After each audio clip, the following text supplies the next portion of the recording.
Bueno, es que ricasco, Iker.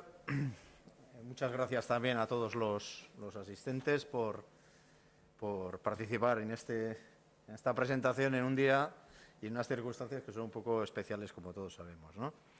Creo que es la tercera vez que participo en charlas de este ciclo de la Asociación Miguel de Aramburu y tengo que hacer un agradecimiento especial, aunque es obligado salir un poco de la zona de confort en la que nos movemos muchas veces en arqueología, que es un mundo muy académico y muy técnico. Nos obliga a repensar nuestra propia organización de los temas para darle una vertiente más divulgativa, pero al mismo tiempo ese esfuerzo de hacer los temas más divulgativos nos ayudan también a entender cosas que desde la visión puramente académica no siempre son fáciles de ver. En ese sentido, agradecer a la Asociación Miguel de Aramburu esta invitación y las que puedan venir en el futuro, que atenderemos encantados. Bueno, como ha comentado Iker, aunque el planteamiento inicial y que se ajusta muy bien al sentido de este ciclo de historia centrada en Guipúzcoa tenía que ver con el hallazgo de un enterramiento humano en el monte Jaizkibel, en el sitio, en el abrigo llamado J3, nos pareció que centrarnos directamente solo en la excavación de J3 iba a ser un poco exageradamente detallado y técnico para una presentación de este tipo. Entonces hemos preferido primero divulgar y quizás planear un poco sobre la cuestión del Mesolítico para poder mostrar algunas imágenes de otros yacimientos y de otras situaciones que conocemos en distintos sitios de Europa, para que nos hagamos una idea del contexto, porque un problema grave, y ya aprovecho esto para entrar en el tema, un problema grave que tiene que ver con el concepto de Mesolítico es que en un momento de cambio climático en el que desaparecen muchos de los grandes animales que cazaba el cazador del Paleolítico Superior, desaparecen los bisontes, desaparecen los caballos salvajes, desaparecen los rinocerontes lanudos, los mamuts. Desaparece aparentemente, aunque hoy día sabemos que tampoco es así, el arte parietal. Entonces, la visión que se ha tenido de esta situación de los últimos cazadores-recolectores que llamamos en todo el mundo, en los 5 continentes, como mesolítico, también epipaleolítico en algunas situaciones, ha estado marcada por una cierta percepción de que aquello degeneraba, como que se había alcanzado unas cotas muy altas desde el punto de vista de las realizaciones culturales al final del Paleolítico Superior, ahí tenemos Altamira, y de repente como que aquello desaparecía. En ese sentido, se ha considerado durante décadas que este momento era como decadente desde el punto de vista cultural. Bueno, hoy día que tenemos más información, lo que vemos es que esa aparente decadencia tiene que ver mucho con que algunas de las materias primas que son duraderas en el Paleolítico Superior, como el asta, o algunas de las materias líticas, van a ser sustituidas por materias que son menos duraderas en el tiempo, que dejan menos registro arqueológico, pero que son más eficaces, como los mangos de madera, etcétera. Entonces, en el País Vasco, desgraciadamente, no tenemos prácticamente contexto en el que se nos conserven ese tipo de elementos y necesitamos tener una visión, abrir mucho el foco para ver otros yacimientos, otras situaciones en el norte de Europa o en el centro de Europa, en los lagos suizos, en las turberas de Dinamarca o de Alemania, para poder entender correctamente el marco cultural de ese momento. Bueno, hace unos 12.000 años, la última glaciación que conocemos empieza a retraerse y entramos en una fase interglaciar en la que todavía estamos en la actualidad, que se llama en el registro arqueológico, en el registro geológico, como Holoceno. Bueno, en principio, encadenados pero no directamente consecuencia de ese cambio climático, vamos a ser una enorme cantidad de cambios que además se producen de una manera casi simultánea en el mundo, y el mecanismo de sincronización es ese cambio climático entre el Pleistoceno y el Holoceno, entre la última glaciación y el momento interglaciar en el que todavía en este momento vivimos. Hay una serie de cambios ambientales, una extensión del bosque, sube el nivel del mar, lo cual significa que desaparecen un montón de franjas costeras en todos los continentes. Hay cambios socioeconómicos, cambia la demografía, la manera de explotar los territorios va a ser diferente de la que conocemos en el Paleolítico Superior. También hay una serie de cambios tecnológicos, ya he hablado de los criterios de eficacia que se introducen, por ejemplo, en la producción de armas de caza. Vamos a hablar un poco de esto. Y también hablaremos de los cambios en el sistema simbólico. Una de las cosas que llama la atención es que hasta ese momento conocemos muy pocos enterramientos. De los neandertales a lo largo del Paleolítico Medio conocemos muy pocos enterramientos en todo el mundo. De nuestra propia especie a lo largo del Paleolítico Superior también conocemos muy pocos enterramientos. Sin embargo, el Mesolítico, que es un momento de 4.000 o 5.000 años, es un momento relativamente corto en la escala arqueológica, de repente hay como una explosión de las necrópolis y vamos a ver un montón de contextos muy llamativos, además, con ricos ajuares en algunas ocasiones. Bueno, como acabo de comentar, existe una interrelación cruzada entre medio ambiente, cambios en el medio ambiente, entiéndase, economía, cultura, sociedad y ese universo simbólico de creencias de todas esas sociedades.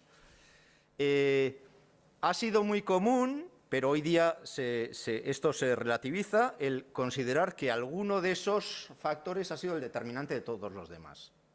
Hoy día esto se considera que es demasiado mecanicista, que es todo mucho más complejo. O sea que durante décadas se decía, no, cambia el medio ambiente de una manera drástica y eso origina todos los demás cambios. Ojalá fuera tan fácil. Las sociedades humanas tenemos un comportamiento desde el punto de vista cultural mucho más complejo que todo eso y los cambios se encadenan de una manera bastante difícil. Bueno, ya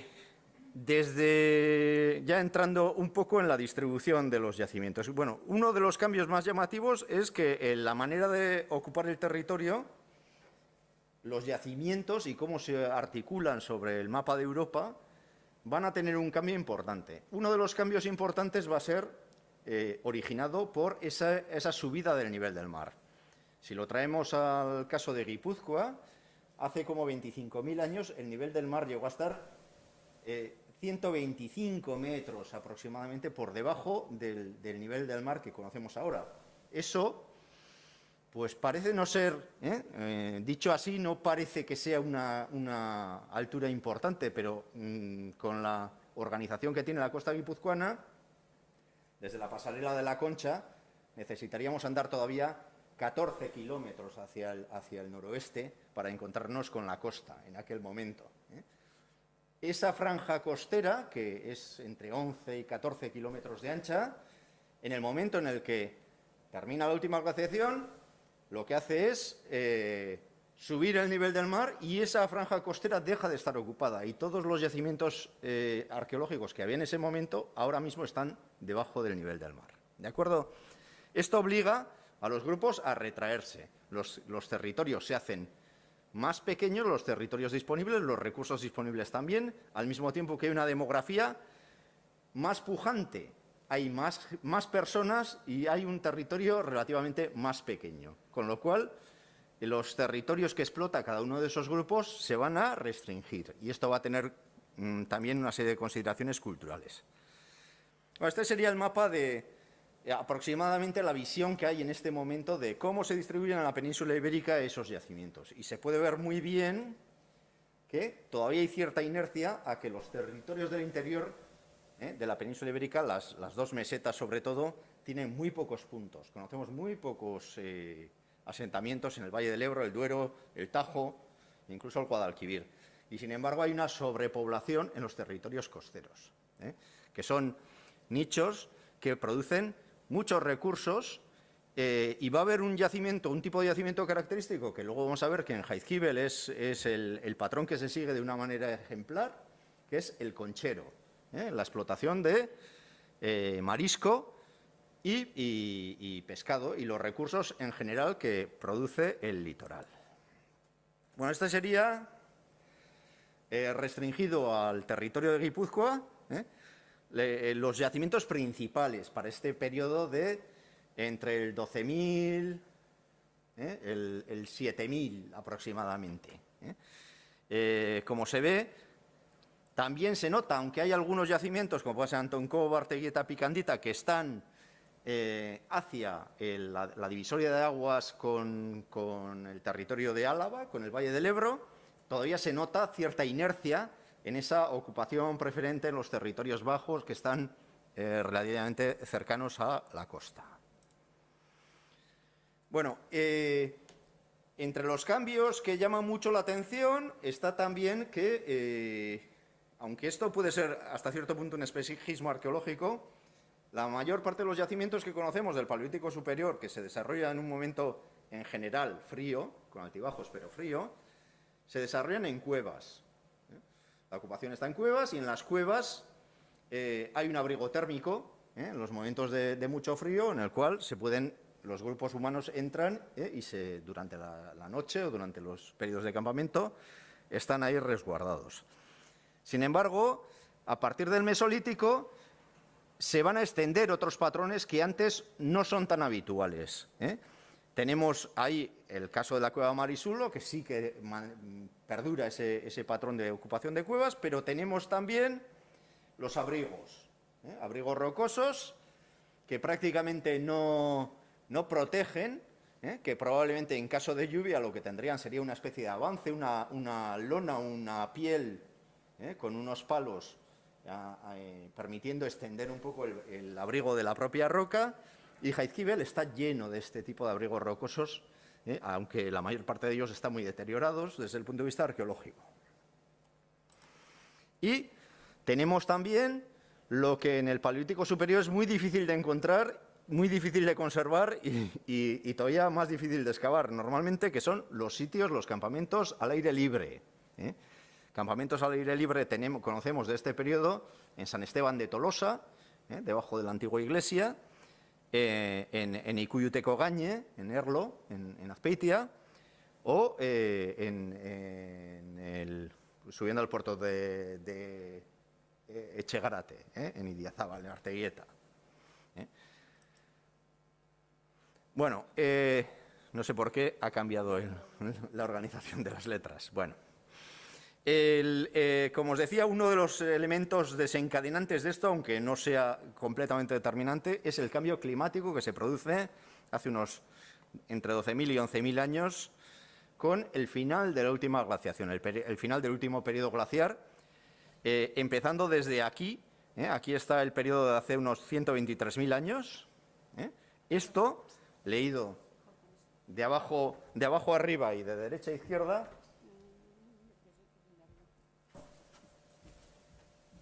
empezando por aquí, esta sería, hace 123.000 años, el registro de temperaturas que conocemos en nuestra región. Hasta que llegamos a, hace 12.000 años, lo que sería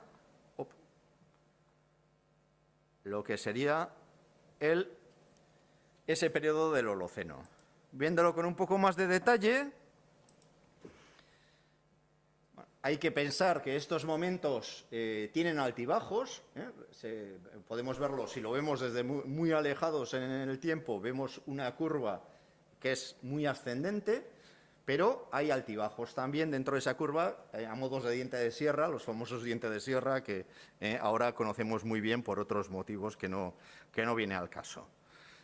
O sea, se ve que en algunos momentos esa tendencia general hacia un calentamiento global de la atmósfera, de las temperaturas, a veces tiene unos periodos de enfriamiento que se han venido sucediendo hasta momentos muy recientes en el tiempo.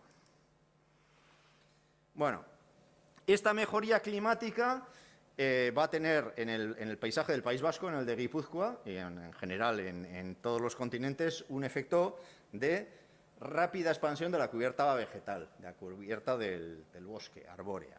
Y esto tiene también efectos encadenados no solo en la masa vegetal, sino también en los animales que se mueven bajo esa masa vegetal. Por ejemplo, los ciervos no se mueven con tanta comodidad en un bosque cerrado. Se va a mover con mucha más comodidad el corzo que el ciervo en esos bosques. Y vamos a ver que unos animales, los grandes felinos que había todavía al final del Paleolítico Superior, van a verse sustituidos por unos felinos de talla más pequeña, como puedan ser el lince o el gato montés, que bueno, dan otra visión desde el punto de vista ambiental también. Bueno, las herramientas en piedra están muy marcadas por lo que son las armas de caza, lo que son las puntas, sobre todo, que se ven aquí una bonita colección. Son unas puntas que, aunque sean pequeñitas, tienen un nivel de efectividad muy grande. Normalmente, para este momento, como veremos después, calculamos que ya están bastante extendidos los arcos y hay otros instrumentos, hay lanzas, hay jabalinas, hay otros elementos de propulsión que permiten que enmangadas estas puntas tengan un efecto como arma de caza muy efectivo, como se puede ver en esa punta de flecha de sílex que está metida en la jiba de un reno. Está clavada en la parte de las vértebras que ocasionan esa jiba que tienen los renos.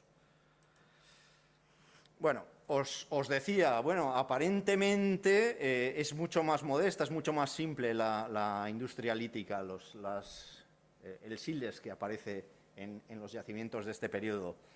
Bueno, esto tiene que ver con que lo que hacen es preparar una serie de armas compuestas a modo de arpones, en los cuales sobre un mango de madera se insertan lateralmente, como si fuesen los dientes del arpón, pequeños restos de sílex. Una vez que ha desaparecido ese mango de madera, que casi nunca, estos son casos daneses, la madera casi nunca va a perdurar más de 100 años, a partir de ese momento lo único que nos van a quedar son pequeñas piedras de sílex que nos dan una impresión de que esta cultura, desde el punto de vista tecnológico, es mucho más primitiva que la que le precedía. Cuando en realidad lo que están haciendo es preparar unos útiles que son más efectivos. Bueno, antes lo hemos visto en piedra y este sería el caso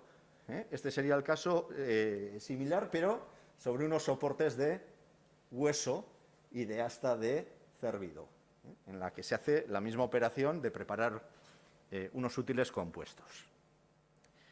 Bueno, también sobre hueso, menos sobre asta, porque la desaparición, la migración hacia el norte de los renos, con esa mejoría climática, los renos que todavía al final del Paleolítico Superior no son extraordinariamente frecuentes, pero sí que son visibles en los momentos más fríos en toda la región cantábrica, hay renos.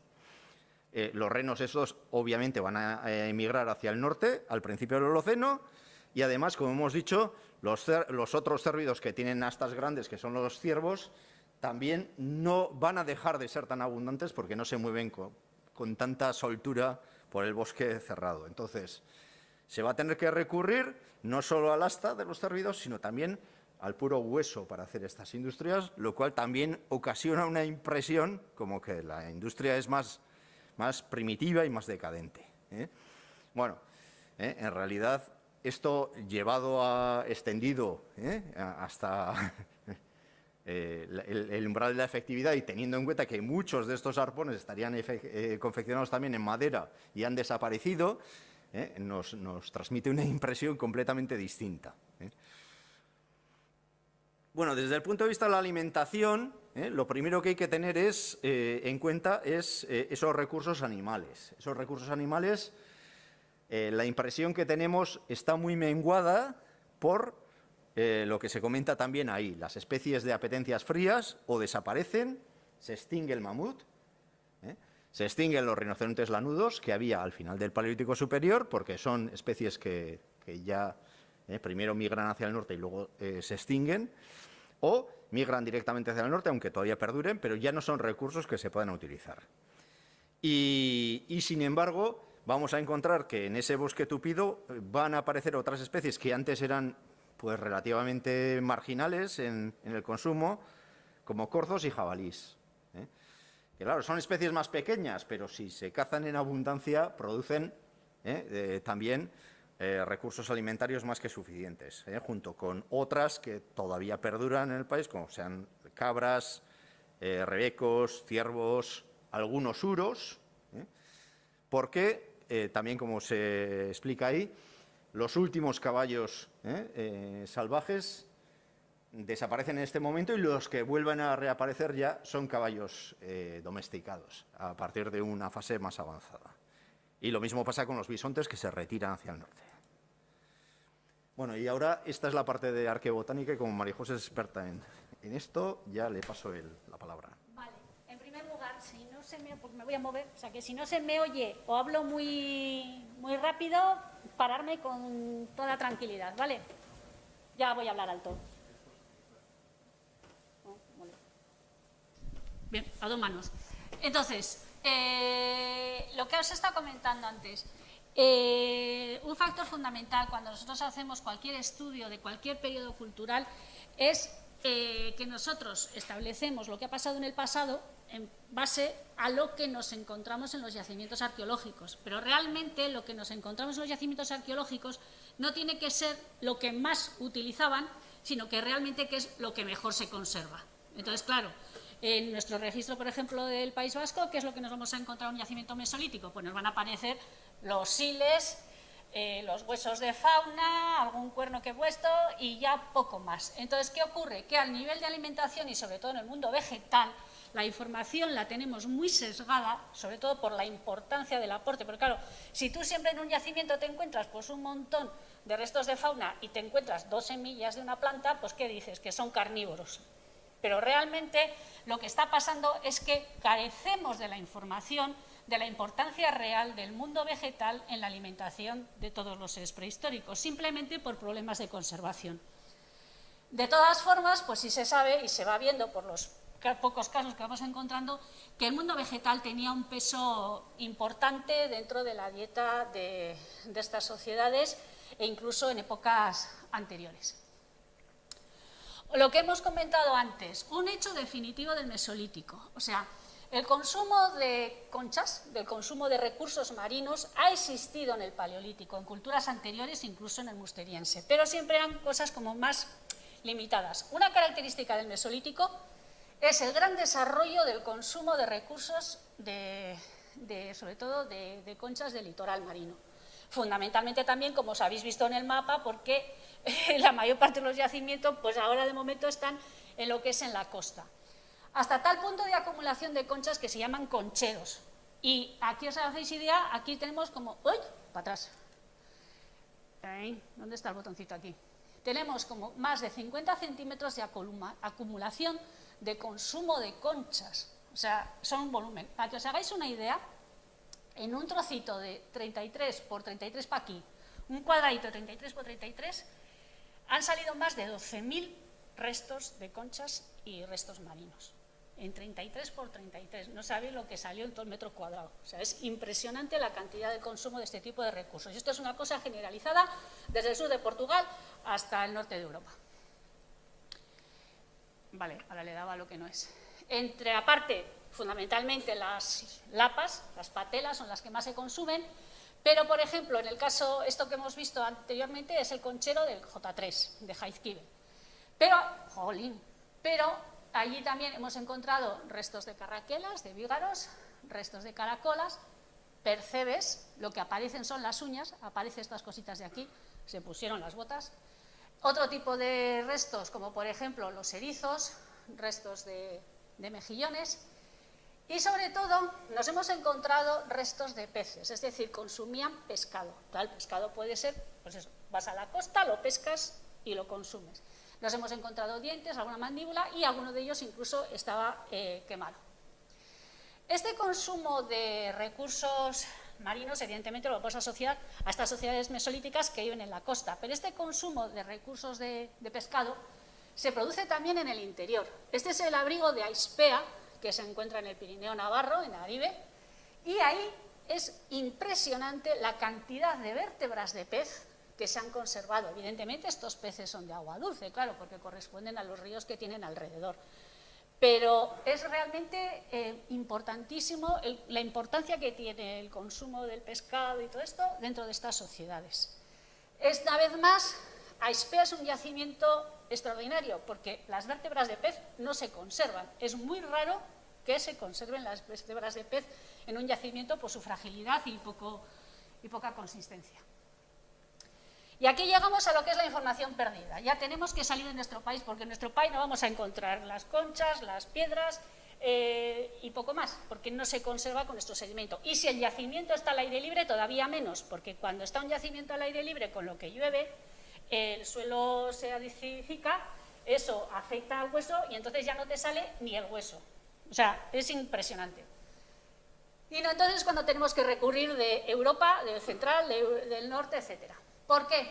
Por este tipo de registros. Esto es una turbera enorme, ya sabéis lo que es una turbera, es un depósito hidrófilo que normalmente cuando vas andando por encima también se llama entremedal porque vas haciendo chof chof y te mojas, no es el mejor sitio, pero como tiene una gran acumulación de materia orgánica, se producen unas condiciones anaeróbicas que hace que no sea el mejor medio para que las bacterias puedan desarrollarse y por tanto afecta a la materia orgánica y entonces las cosas se conservan muy bien y a lo largo de muchos años. Entonces, ¿qué ocurre? Que así como nosotros sabemos, por ejemplo por los restos de J3, que esta gente pescaba, que esta gente consumía, con lo cual tenían una interacción, no tenemos ni idea cómo lo hacían, entonces tenemos que recurrir a la información extraordinaria que nos viene de estos sitios. Esto es una reconstrucción muy real de cómo andaban esta gente. ¿Por qué? Tenían anzuelos, clarísimamente. Los tenían en madera, los tenían en hueso, los tenían en asta. No atino con el botoncito. Los tenían también con esta otra forma. Esto, por ejemplo, es tal cual está saliendo el anzuelo en una zona de turbera. Ya veis que esto, no sé si veis, bueno, el negro, el agua, y es según recuperan los materiales. Es impresionante en qué calidad pueden salir los materiales. Si estoy en medio me decís y me quito, ¿vale? Con lo cual quiere decir, pues que evidentemente tenían anzuelos.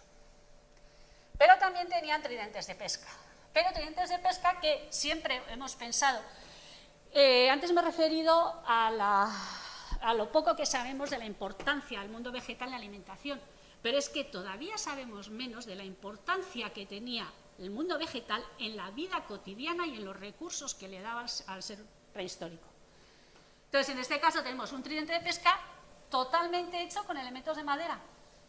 Han utilizado para las zonas del tridente madera de Crataegus, que es el espino blanco, el espino albar, y luego para la zona del tronco, pues el avellano.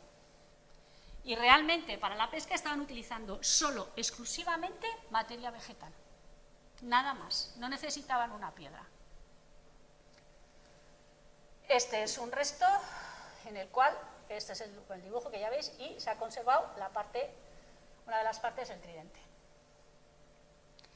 Pescaban con nasas, y además es que hacían unas nasas perfectas. No sé si os dais cuenta aquí cómo está el trenzado de la nasa. O sea, son unos trabajos, dominaban la técnica muy bien. Y estos eran correspondientes por ese tipo de nasas que se han estado utilizando hasta antes de ayer. Y evidentemente todo esto solo se hacía exclusivamente con materia vegetal. Las redes de pesca. Se han encontrado aquí redes de pesca. En este caso es como apareció. Veis aquí los hilos y luego lo que han hecho ha sido sacarlo. La longitud de alguna de estas redes puede superar los 30 metros. Y la apertura de los rombitos puede ser de unos 6 centímetros. Y son verdaderos trabajos pues como de una redera de las de hoy en día, muy bien hechas y muy bien trabajadas. Tanto las redes como las nasas se tenían que sujetar abajo, entonces para ello utilizaban pesas que son este tipo de pesas que aparecen aquí. Han aparecido pesas de todos los tamaños y tipos, con lo cual quiere decir que, bueno, pues en función de que necesitaran que fuera una cosa que pesara más, ponían una pesa grande o el tamaño, pero la gran variedad y morfología es muy, muy importante. La navegación. Evidentemente esta gente navegaba y lo hacían en lo que se llaman barcas monóxilas, como esta, es decir, que es un tronco al que le han vaciado por dentro y con ello navegaban. Claro, evidentemente a su vez, pues claro, lo que salen son pues, las palas de los remos. Todo ello, mundo de madera. Generalmente estas primeras barcas monóxilas se construían con pino, pero luego ya pues van añadiendo, sobre todo ya a partir del Neolítico, otro tipo de árboles en su fabricación.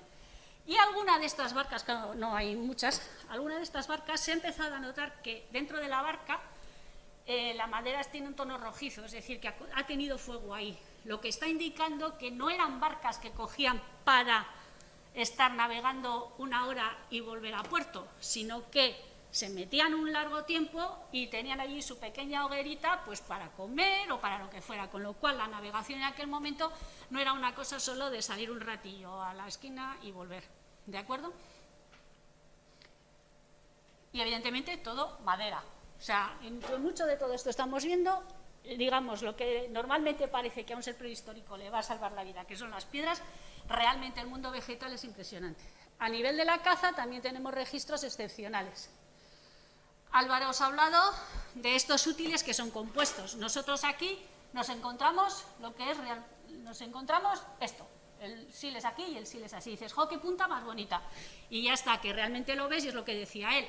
Parecen muy pequeñas, no parecen que son nada esto, pero realmente esto es como aparecieron en una turbera.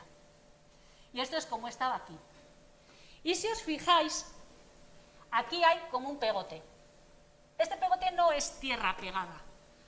Es que, evidentemente, si tú quieres que un arma sea eficaz y tú le estás a un mango, le estás incorporando unos siles para que eso sea lo que realmente afecte y cumpla su objetivo, si tú eso solamente lo encajas, en el momento en que eso tropieza con algo duro, el sile se va a salir, por simple presión.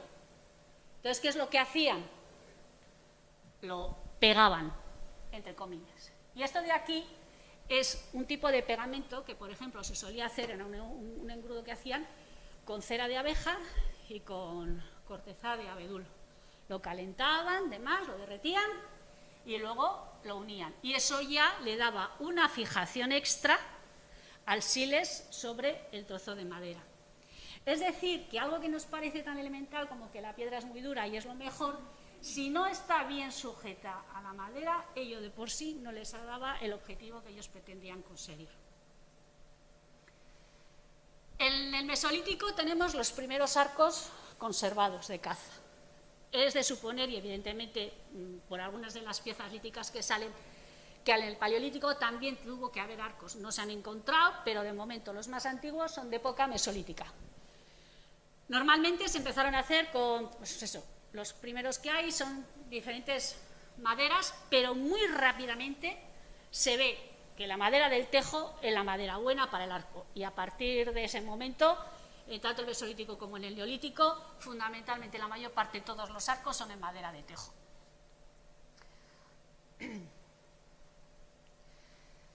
Cosas excepcionales que nos van a salir de madera, y ya tiene que ver con el comportamiento simbólico. Esto evidentemente aquí no lo vamos a encontrar, salvo una excepción que, vamos, ni me la creería.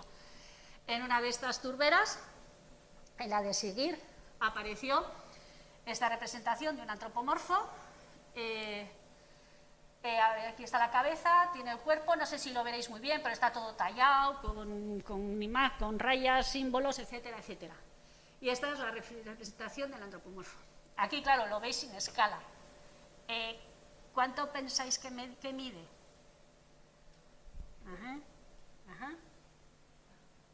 5 metros.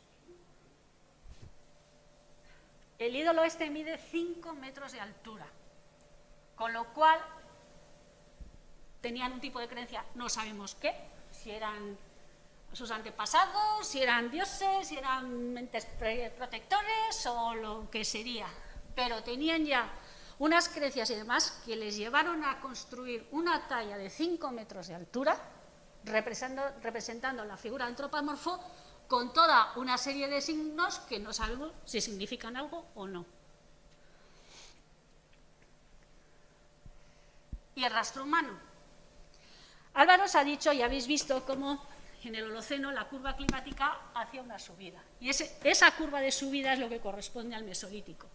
Las condiciones van a ir cambiando, van mejorando, aunque hemos visto que también hay unos procesos de deterioro climático determinados, pero tenemos que ser conscientes de una cosa: se acaba el último periodo glaciar hace 11.000 años aproximadamente, pero no quiere decir que se acaba ¡plum!, el periodo glaciar y ya tenemos los casquetes polares como ahora, sino que en este periodo, durante todo el Mesolítico, progresivamente se van retirando todos los hielos hacia arriba.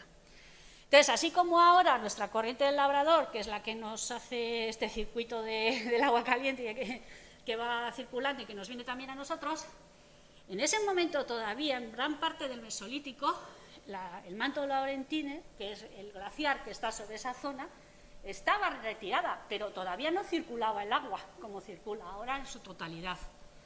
Con lo cual, eso hace que, por ejemplo, en algunas zonas costeras del norte de Europa había movimientos de transgresiones y regresiones marinas. Entonces, en esos momentos de transgresión y regresión, cuando el agua marina se retrocedía un poquito, ¿qué ocurría en el territorio? Que se acumulaba más agua dulce. Entonces se formaban estas, no podemos decir mini turberas, pero sí que otra vez humedales y demás. Y entonces, no sé si se ve muy bien en la foto, se quedan estas manchas negruzcas que en realidad corresponden a estos procesos pues, de medio turba, procesos rigurosos y tal. Y que luego, posteriormente, se han solidificado pues, por cuestiones posdeposicionales y sedimentarias, y entonces nos ha dado lugar a esto, y es a la conservación de una serie de huellas de pisadas de seres humanos. Entonces, esto se ha puesto un 1, pero hay un montón en esta zona. Y hay tanto, bueno, han calculado, hay algunas que por el número del pie, que están más hundidas, entonces pues esas serían las del hombre, otras serían de mujeres, hay de niños, las direcciones van en todos lados, etcétera. Y sobre todo, junto a este registro humano, más o menos directo, pues de un pie actual con el respecto de la huella que tiene aquí humana, también en esta zona evidentemente habían animales salvajes. Y entonces, como veis aquí, se ve perfectamente la huella de un corzo, hay huellas de algunos ciervos, hay huellas incluso de un lobo. Entonces, bueno, pues es un registro excepcional de cómo la gente pues, andaba por esa zona. Igual no estaban todos a la vez, pues mientras un día iban unos por un lado, luego a la noche iban los animales al esto, pero el caso es que ahí ha habido un registro excepcional de las pisadas tanto del ser humano como de las especies animales que vivían en su entorno. Lo que os hemos dicho antes, y ha comentado Álvaro, una de las características que destaca en el Mesolítico es, digamos, la explosión de enterramientos que tenemos. Y además enterramientos, algunos de ellos en los que en distintas fosas se han llegado a inhumar a más de 300 individuos, o sea que son casi como cementerios. En otros son pues muy poca gente, pero en otros son como muy grandes. Evidentemente, esto nos va a dar lugar a obtener una serie de informaciones que nos dan mucha ventaja con respecto a periodos precedentes, porque cuando tienes más registro, tienes más cosas de hacer muestras, más comparaciones puedes hacer y más información obtienes. Este es un mapa del registro de los principales yacimientos de enterramiento en época mesolítica y como veis los tenemos desde la zona de Mogue en esto, pues hasta arriba del todo y en zonas verdaderamente muy dispares, tanto en zonas de costa como en zonas del interior y demás. ¿Dónde enterraban? Pues igual que en la vivienda, en cualquier lado. Enterraban en cuevas, este es el caso de la Braña, enterraban en abrigos, como pasa en J3, enterraban al borde del mar, he puesto esta foto porque aunque es antigua, pero es que es uno de los yacimientos muy buenos de Ojedic, a esto es el mar, e incluso no importa la altitud, es decir, es lo que decíamos antes, los mesolíticos ocupan el territorio, lo ocupan desde el mar hasta la alta montaña. Esto de aquí es un bloque errático. Ya sabéis lo que es un bloque errático. Son esos grandes bloques que nos encontramos en zonas de montaña que cuando ha habido glaciares anteriores arrastran con el hielo, desaparece el hielo y claro, el bloque se queda ahí fijo. Y este bloque errático aquí dio lugar a un abrigo y aquí hay un yacimiento de ocupación y enterramiento mesolítico a 2100 metros de altura.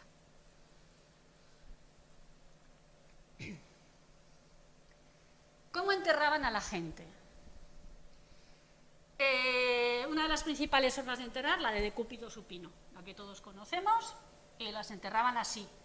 Pero siempre se ven en los enterramientos un gran cuidado en cómo los ponen.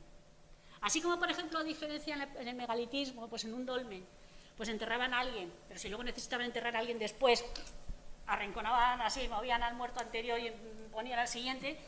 Aquí realmente no hay muchas reutilizaciones de tumbas de cara en el tiempo, las irán haciendo alrededor y siempre colocan al individuo o individua con, pues eso, se le ve que con gusto. No son pueden ser enterramientos individuales o pueden ser de más de una persona. En este caso tenemos, que no veo bien yo, me da la luz y no veo, aquí. Entonces tenemos a una mujer, pero si os fijáis, aquí está el niño. ¿Lo veis? Hay dobles, triples, etc. La otra posición totalmente habitual en los enterramientos mesolíticos es la de decúbito lateral, es decir, que lo ponen lateral, generalmente con las piernas flexionadas o hiperflexionado, como veremos posteriormente. J3 es uno de esos casos. Y muy excepcionalmente no es la norma, porque realmente sí que parece que esta gente, una vez que coloca al individuo, una vez que ha fallecido, lo coloca en su tumba y eso ya se respeta. Y muy raramente es más excepcional el tema de los enterramientos secundarios, es decir, que coges a un individuo y lo entierras por segunda vez. Pero ni todo en esos casos, si os fijáis, la forma de poner al individuo pues indica que se hace con cuidado y con cierta esto. Este es el mapa de los yacimientos mesolíticos de Guipúzcoa y aquí nos vamos a encontrar dos enterramientos. Una cosa, que hace una diferencia entre enterramiento y encontrarse un resto humano. Cuando hablamos de enterramientos, estamos hablando de que podemos asegurar de que ha habido un enterramiento consciente del cuerpo. No sé si me explico. Si tú en una cueva te encuentras pues un... ¿Me quedan? ¿Solo? Si solo te encuentras un hueso, pues es muy difícil saber si realmente es un enterramiento o no. No sé si me explico. Entonces estamos hablando ya de casos certificados. Entonces en Linacheta, en esta pequeña cueva, apareció un bebé de 6 meses enterrado, aproximadamente 6 meses, pues apareció allí el individuo. Y luego está el abrigo de J3 de Heizkibel, en el cual nos apareció enterrado entre este nivel, dentro del conchero. ¿Veis? Todo esto son las conchas, todas estas cositas blancas son las conchas, ¿vale? Apareció este individuo. Estos son, estos son las piernas flexionadas y esto que está aquí en cruz son los brazos, ¿vale? Vuelvo a la de atrás porque aquí os voy a decir una cosa. Heizkibel es un entorno que tiene arenisca, entonces es un suelo que no conserva nada el hueso, o sea, no nos aparece, en muchos abrigos no nos aparece el hueso. Entonces, si hemos podido encontrar y recuperar así de pobrecito el enterramiento de J3, es gracias a las miles de conchas que hay aquí. Es decir, que la acidez del terreno se vio compensada por la cal de las conchas y eso hizo que se nos conservara el registro. De hecho, los pies, ¿veis estas chinchetas blancas de aquí? Pues aquí ya no había conchero. Entonces, los pies que estaban fuera no hemos encontrado ni un solo hueso del pie. Porque, claro, al no haber conchas, ya no ha habido un aporte de cal extra, ya no ha habido esa opción de esto. En el País Vasco ya veis que cuántos gente en el campo coge y echa calizas. Es lo mismo, pero con otros fines. Y esta es la reconstrucción del muerto de J3, que era un hombre de unos 40 años de edad. Si os fijáis, ha salido en 1 metro cuadrado y está hiperflexionado. Esta es otra de las características que os he dicho del Mesolítico. Este tipo de enterramientos hiperflexionados que nos están indicando, uno, que o los enterraban empaquetados, es decir, envueltos en algo, y eso hacía que el cuerpo, una vez que descarnaba, cada hueso no se caiga por un lado, o los ataos en paquetito, ¿vale? Eso no lo sabemos. Pero este cuerpo estuvo constreñido para poder, claro, evidentemente con materia orgánica que no se ha conservado, para poder ver este tipo de cosas. A los muertos les podemos hacer estudios de muchos tipos. Uno de ellos es el estudio de isótopos estables, que nos va a decir que ese individuo qué dieta ha tenido en los últimos años de su vida. Y evidentemente nos ha dado el registro de los yacimientos mesolíticos que se han hecho su análisis, que están en el interior, en las zonas, por ejemplo, de los Canes, que está en los picos de Europa. Evidentemente la dieta era fundamentalmente terrestre, mientras que en el caso de J3 y otros yacimientos que están en la costa, pues evidentemente la dieta tenía un componente mucho más de recursos marinos. Pero es que en J3, en la dieta de recursos marinos, implicaba pesca de mar adentro, no solo de pesca de costa, con lo cual ya nos está indicando que a la fuerza tenía que haber un sistema de navegación, que no hemos podido evidentemente comprobar. Estos muertos siempre llevaban un ajuar funerario, instrumentos de la vida cotidiana o instrumentos de adorno. Estos son de J3 también. Lo que pasa que, claro, en nuestro caso, pues te aparecen, pues no sabes a dónde procedían. Evidentemente, cuando tú ves este tipo de conchas, automáticamente, y en muchos museos, te las ponen como collar. Pero donde tienes un registro amplio de esto, o tienes el muerto muy bien conservado y tal y como está todo conservado, muchas de estas conchas y de estos objetos de adorno, que podían ser dientes y demás, iban cosidos a la ropa. No formaban parte de collares. Es lo que os he dicho, la colocación de los muertos con un esto. Estos son dos mujeres de entre 25 y 35 años, que además tuvieron muerte violenta las dos, y mirad con qué exquisitez las han colocado en la tumba. Les han puesto unos conos por delante. Y lo... ¿A qué le he dado? ¡Socorro! ¿Socorro? Ah, normal. Entonces, como veis, aquí sí que las conchas estaban asociadas a un collar, ¿de acuerdo? Este es un yacimiento, este es un enterramiento destacado, que es el yacimiento de Bad Nuremberg, en el cual se enterró a esta mujer, a esta mujer, que también de unos 20-35 años, y a un niño. El niño ya estaba flexionada, claro, esto es en la foto ya en el museo, todo este, para que se le vean los huesos. El niño estaba como entre sus piernas. Y además todo el enterramiento estaba cubierto de ocre. Esa es otra característica de los nacimientos mesolíticos. Aparecen muchos llenos de polvo de ocre, lo que le da un tono rojizo. Pero eso, por ejemplo, también ya ha pasado en el Paleolítico. En el Mirón, en Cantabria, hay una muerta de hace 15.000 años que se le llama la Dama Roja, porque está totalmente manchada de rojo por el ocre. A esta mujer la enterraron con un ajuar riquísimo para su época. Tenía industria ósea, tenía la industria lítica, tenían percutores, es decir, esas piedras que ayudaban a tallar todos estos finos retoques que hay aquí de los instrumentos líticos. Tenía,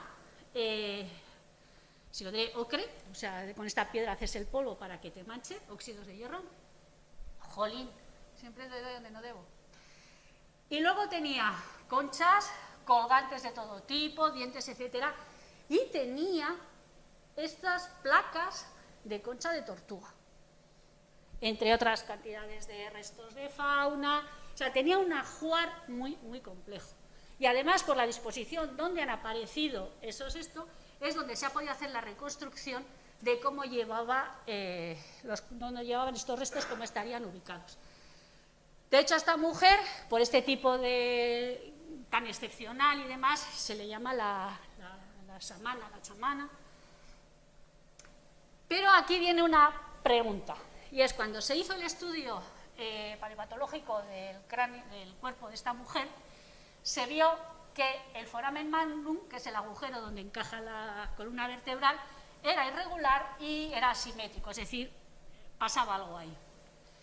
La vértebra atlas, que es esta de aquí, tenía una aplasia en el lado izquierdo, Esto le podía producir problemas a la hora asociados a irregulares. O sea, en los primeros momentos del desarrollo de la vértebra no se formó bien, y eso hizo que, bueno, que tanto la unión de la vértebra junto con la unión con el foramen magnum pues diera sus problemas. Si os fijáis aquí, esto de aquí está ausente, no aparece.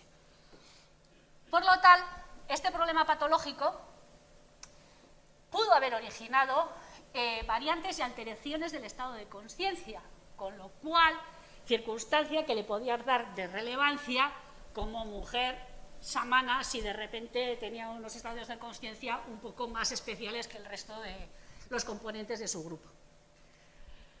La cara a cara, cuando tenemos un cuerpo bien, unos restos bien conservados, como en este caso aquí de la braña, ya se pueden hacer reconstrucciones muy fiables de las que se hacen a nivel forense de cómo eran estos individuos. Y ya cada vez más estamos teniendo una información mayor de cómo era el aspecto de esta gente mesolítica. Movimiento de población. Otro estudio de isótopos nos permite deducir la procedencia o dónde ha estado ese individuo en su esto. Y en este caso, esta persona, este hombre, se crió en una zona totalmente diferente a la zona donde estaba. Es decir, que cada vez más... Pues claro, esto que está haciendo en yacimientos que tienen muchos muertos. Entonces, haces este estudio en todos los muertos y entonces estableces los que viven aquí tienen estas características, pero este tiene estas características justo en el momento de su muerte, pero cuando era joven tenía otras, con lo cual esta persona ha venido de fuera y ha venido aquí. Y entonces ya luego se ha quedado aquí. Entonces eso está permitiendo establecer patrones de movilidad de las poblaciones mesolíticas a lo largo, sobre todo, de Europa y de Centro Europa. La violencia, esto ha sido también,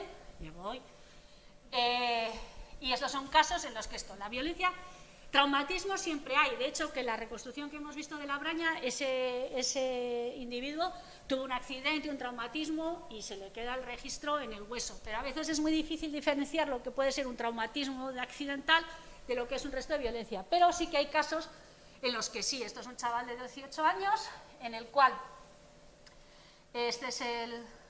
Espera, que estaba mirando para no meter la pata. ¿Veis esto de aquí?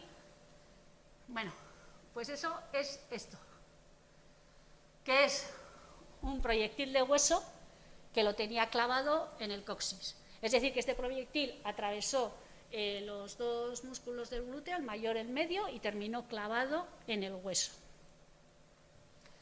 Ya decir si era un accidente de caza, aunque no lo parece, por la postura es muy rara, por donde tiene la inclinación del esto es muy raro. Entonces ya si es una cosa de violencia puntual contra una persona o si es una especie como de guerra o de esto grupal, ya eso ya no se puede decir. Este es un enterramiento de lo que os he dicho, triples. Aquí tenéis un varón adulto, una mujer adulta y aquí veis al niño en medio. Pero es que lo que es impresionante es lo que tiene el adulto en la garganta. Entonces, como el adulto tiene esto y han enterrado a él, a la mujer y al niño a la vez, pues se considera que posiblemente los tres murieron dentro del mismo hecho violento de lo que pudo pasar. Y ahora acaba él. Bueno, ya para terminar, volvemos a Guipúzcoa para completar el contexto. El final de este periodo va a representar el mayor cambio socioeconómico que ha vivido la humanidad, por lo menos hasta la industrialización, que es la entrada de la economía de producción. La economía de producción, bueno, en euskera se dice que sartzen da ez da sortzen, o sea que en el País Vasco entra, pero no se genera, es algo que de una manera cercana en el tiempo, tiene distintos focos en el mundo. El foco que a nosotros nos corresponde es el de Oriente Próximo, lo cual significa que en el Oriente Próximo se domestican animales y plantas, se produce cerámica, los grupos tienden a ya generar poblados, no campamentos que se van cambiando a lo largo del tiempo, en ciclos anuales, y estas son algunas de estas gentes que ya tienen la economía de producción, que tienen unas pautas demográficas completamente diferentes, que necesitan tener muchos hijos, que tienen poblados, son las que en algunos pequeños grupos van a llegar al País Vasco, la mayor parte de ellos a través del Valle del Ebro, y algunos de ellos casi con seguridad, en el caso de Guipúzcoa por lo menos, también desde el norte, tanto por la fachada atlántica de Aquitania como por el flanco norte de los Pirineos, la vertiente norte francesa, esos pequeños grupos van a tener un efecto socioeconómico demoledor. Una vez que entra la pauta de neolitización en una sociedad, el efecto es irreversible, tarda más o menos tiempo, pero no conocemos ningún grupo que haya resistido durante 20.000 años a grupos que ya conocen la economía de producción en su entorno.